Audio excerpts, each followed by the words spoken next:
The text from my brother Tyler came through at 6:47 p.m. on a Friday, just as I was reviewing quarterly reports in my home office. The message made me pause mid-sentence in my analysis of overseas manufacturing costs. Hey sis. Borrowed your cheap necklace from your jewelry box for my date tonight. Thanks. Smiling face with smiling eyes. I stared at the message, trying to process what I'd just read. Tyler was in my apartment, going through my jewelry box, taking my cheap necklace. The problem was I didn't own any cheap necklaces. My phone buzzed again with another text. Don't worry, I'll take good care of it. Just wanted something nice for Emma. You know how she is about jewelry. I knew exactly how Emma was about jewelry. Tyler's girlfriend of 6 months had expensive taste and a habit of borrowing things that somehow never made it back to their original owners. She'd already kept 2 of my scarves and a designer handbag that she claimed looked better on her anyway. But this time was different. I walked quickly to my bedroom and opened my jewelry box. Most of my everyday pieces were there. The pearl earrings from Mom, the vintage bracelet from Grandma, the simple gold chain I wore to work. But the blue velvet compartment in the back corner was empty. The compartment where I kept the Salon sapphire necklace. My heart started racing as I grabbed my laptop and pulled up the Sterling Luxury Inventory database. I scrolled through the active pieces until I found item number 4429. Salon sapphire and diamond necklace, 18 KT white gold setting, 15.7 carat center stone surrounded by 8.3 carats of diamond accents. Estimated retail value, $2.2 million. Tyler had just stolen a $2.2 million necklace to impress his girlfriend. And he thought it was cheap costume jewelry. I picked up my phone and typed back, "Have fun." Then I immediately called James Morrison, head of security for Sterling Luxury Jewelers. "James, it's Victoria. I need to report a theft." "Miss Sterling? What's been stolen?" "Inventory item number 4429. The Salon sapphire piece." I could hear James typing on his computer. "The piece you took home for the insurance appraisal photos? That's the one. It's been stolen from my residence." "Jesus. Do you know who took it?" I looked at Tyler's cheerful text message, complete with the smiling emoji. "Yes. My brother." "Your brother? Miss Sterling, are you sure you want to report this as theft? Family disputes can get complicated legally." "James, that necklace is worth more than most people's houses. It's not a family dispute, it's grand theft." "Understood. Where is your brother now?" I forwarded Tyler's earlier text from that afternoon, where he'd mentioned taking Emma to Chez Laurent for their 6-month anniversary dinner. Chez Laurent on 5th Street. Probably just getting seated for their 7 o'clock reservation. "I'll contact LAPD immediately and have units dispatched to the restaurant. Do you want to press full charges?" I thought about Tyler's text. The casual way he'd taken something from my apartment without asking. The assumption that my jewelry was just cheap costume pieces he could borrow for his dates. "Full charges, James. Treat this exactly like you would any other theft of a $2 million item." "Copy that. I'll call you with updates." I hung up and sat in my home office, surrounded by the quarterly reports and business documents that Tyler had never bothered to ask about. He thought I worked at a jewelry store. He'd never asked which jewelry store or in what capacity, or how I could afford my downtown loft on a retail salary. If he had asked, he might have learned that Sterling Luxury Jewelers was my company. That I'd inherited it from our grandfather when I was 25 and had spent the last 8 years building it into one of the most prestigious jewelry houses on the West Coast. He might have learned that the cheap necklace he'd just stolen was part of our exclusive collection, pieces so valuable they required armed transport and specialized insurance. He might have learned that taking inventory without authorization wasn't borrowing, it was felony theft. My phone rang 20 minutes later. "Miss Sterling, this is Detective Martinez with LAPD. We have your brother in custody." That was fast. Well, it's not every day we get a call about a stolen $2 million necklace. We took this one seriously. "What's his condition?" "Confused mostly. He keeps insisting the necklace is fake and that his sister works at a jewelry store. He seems genuinely shocked that we arrested him." I imagine he would be. "Miss Sterling, I have to ask, did you give your brother permission to take this necklace?" "No. I was at work when he entered my apartment and took it from my jewelry box. I only learned about it when he texted to tell me what he'd done." "And he doesn't know the value of the piece?" Detective, my brother thinks I'm a retail employee living paycheck to paycheck. He has no idea what I actually do for a living. Which is, I own Sterling Luxury Jewelers. The necklace he took is part of our private collection. There was a pause. You own the company? I inherited it from my grandfather and have been CEO for 8 years. And your brother doesn't know this? My brother has never asked what I do for work, where my money comes from, or how I can afford my lifestyle. He's made assumptions and I've never corrected them. Why not? I looked around my home office at the awards on the walls from industry organizations, the photos of me with celebrity clients, the framed Forbes article about young female entrepreneurs in luxury goods. Because I wanted to see if my family would love me for who I am, not what I own. And the test didn't go well? My brother just stole from me because he assumed I had nothing worth protecting. Detective Martinez was quiet for a moment. Miss Sterling, your brother is asking to speak with you. He's pretty shaken up. I imagine he is. Will you come down to the station? I checked my watch. It was almost 9 o'clock. Tyler and Emma's romantic anniversary dinner had been thoroughly ruined. I'll be there in 30 minutes. The precinct was busy for a Friday night, filled with the usual mix of petty criminals and unfortunate tourists. I found Detective Martinez at his desk, a tired-looking man in his 40s who handled white-collar crime. Miss Sterling? Detective Martinez. He stood and shook my hand. Your brother is in interview room 2. He's been asking for you for the past hour. How's his girlfriend handling this? She's upset. Keeps demanding to know why we're treating this so seriously. Apparently she told other diners at the restaurant that the necklace was fake. Of course she did. The restaurant staff confirmed your brother was wearing a very expensive-looking sapphire necklace. Several patrons took photos when the arrest happened. This is going to make the news. I hadn't considered that angle. Local news. Probably. $2 million necklace theft at upscale restaurant is exactly the kind of story they love. Detective Martinez led me to a small room where Tyler sat at a metal table, still wearing his dress shirt and tie from the interrupted date. His hands were cuffed to the table and he looked smaller somehow, like a kid who'd been caught stealing candy. Victoria. He looked up when I entered. Thank God. Can you please tell them this is all a misunderstanding? I sat down across from him. What kind of misunderstanding, Tyler? The necklace. They're saying it's worth $2 million, which is insane. It's just some costume jewelry you keep in your bedroom.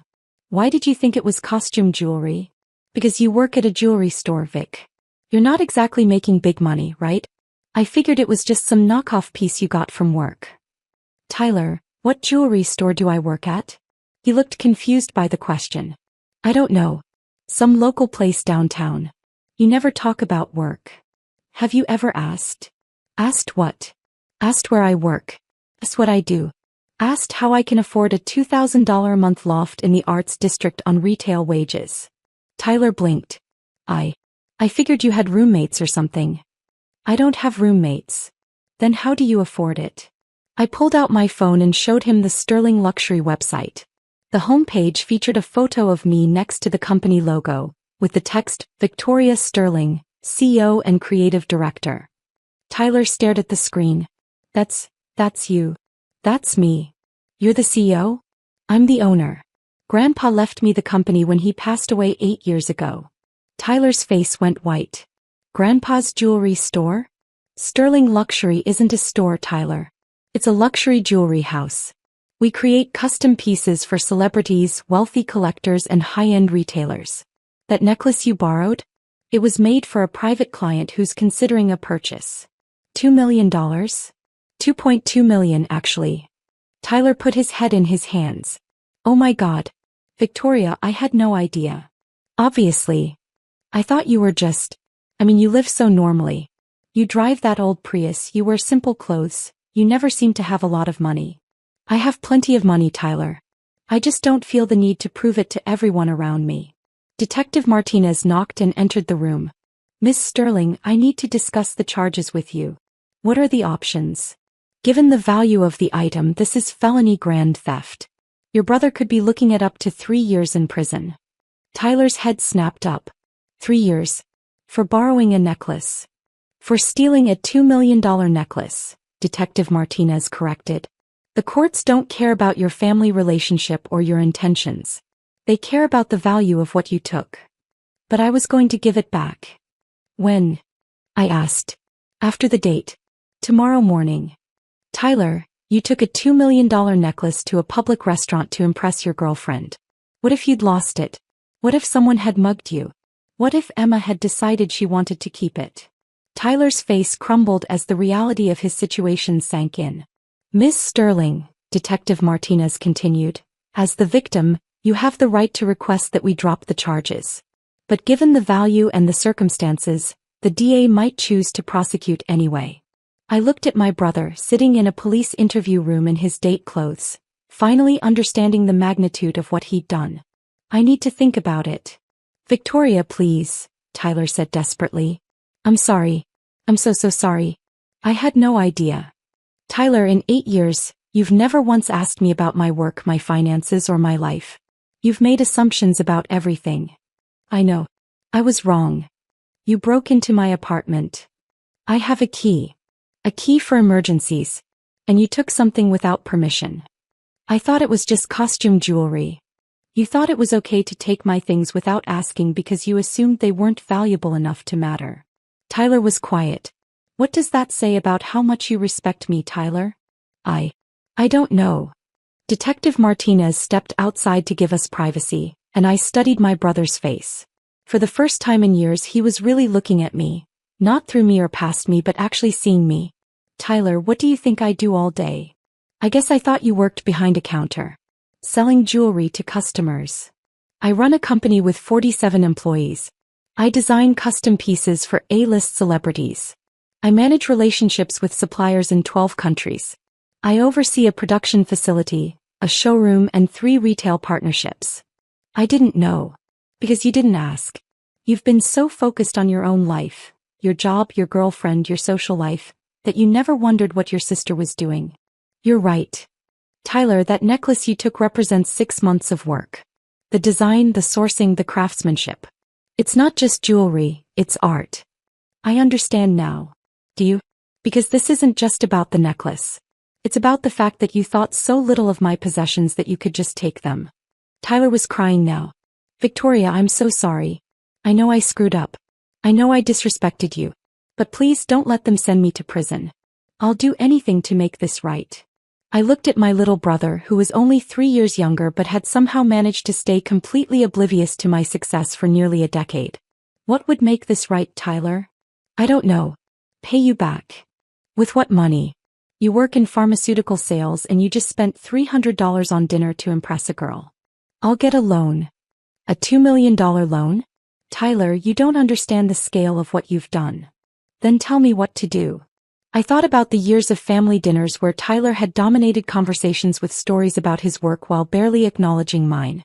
The times he'd borrowed money for various emergencies without ever wondering how I could afford to lend it. The complete lack of curiosity about my life. I want you to work for me. What? 6 months. Entry level. You'll learn every aspect of the jewelry business from the ground up. You'll understand what goes into creating pieces like the one you stole. Victoria, I don't know anything about jewelry. You'll learn. And Tyler? You'll be paid minimum wage.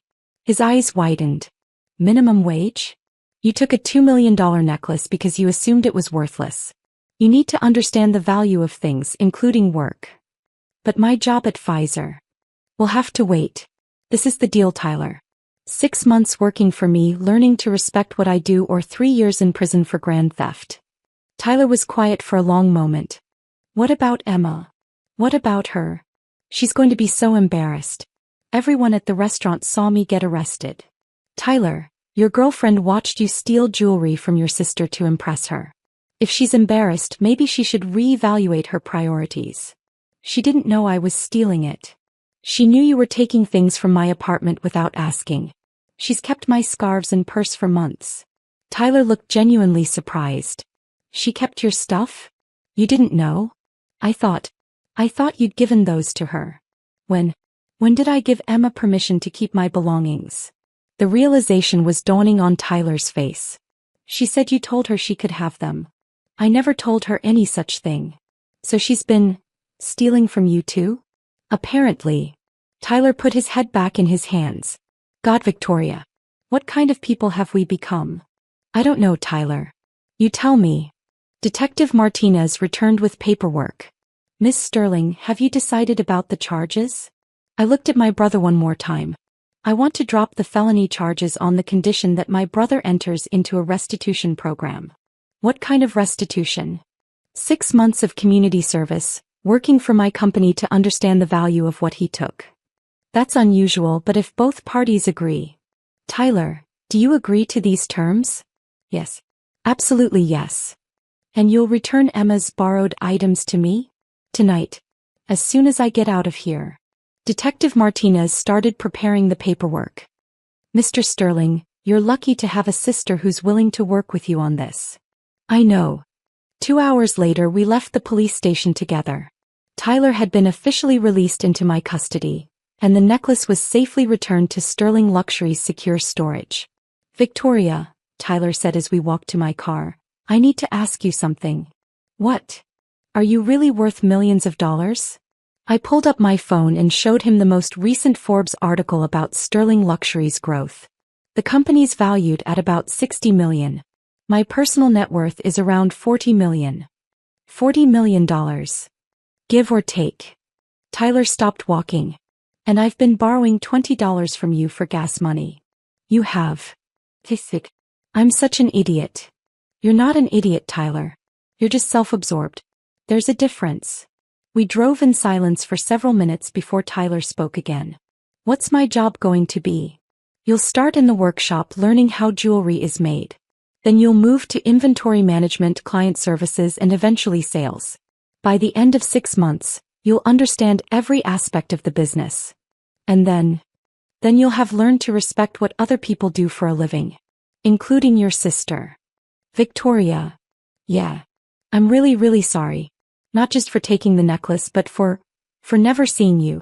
For never asking about your life or caring about your success. I know. How do you know? Because you're here, Tyler. You could have called Dad to bail you out or hired a lawyer or blamed me for overreacting. Instead, you're accepting responsibility and trying to make it right. I want to make it right. Good. Because Monday morning at 7 a.m., you start learning what it really takes to create something worth $2 million. Tyler nodded. I'll be there. And for the first time in years, I believed my little brother was finally ready to grow up. 6 months later, Tyler had become one of my most dedicated employees. He understood the craftsmanship, the artistry, and the business acumen required to succeed in luxury goods. More importantly, he understood his sister. The necklace that started it all sold to a private collector for $2.4 million. Tyler helped coordinate the sale.